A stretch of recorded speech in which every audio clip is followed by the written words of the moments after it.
ஆவியினால் நிரம்பிய மனைவி தான் கணவருக்கு கர்த்தருக்கு கீழ்ப்படிவது போல் கீழ்ப்படிந்து நடப்பார்.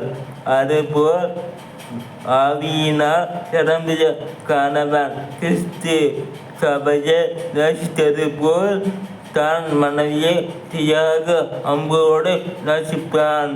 மனித அன்பு சுய நலமும் பொறுமையின்மையும் கொண்டதாக இருக்க வேண்டும்.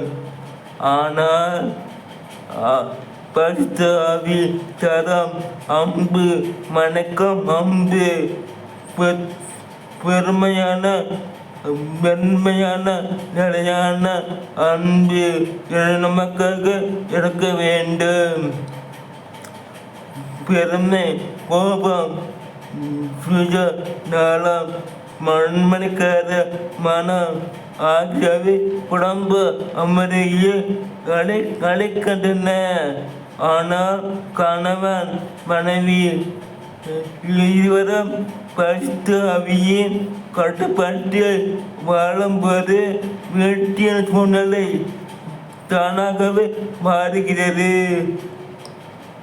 செபம் இயல்பாகிறது, அன்பு பிறக்கிறது, மனைவி எழுதிருக்கிறது. கிறிஸ்து குடும்பத்தின் மையமாய் இருக்கிறார். பிள்ளைகளும் இடையில் சேர்க்கப்படுகிறார்கள். பிள்ளைகள் பெற்றோருக்கு கீழ்ப்படிய வேண்டும்.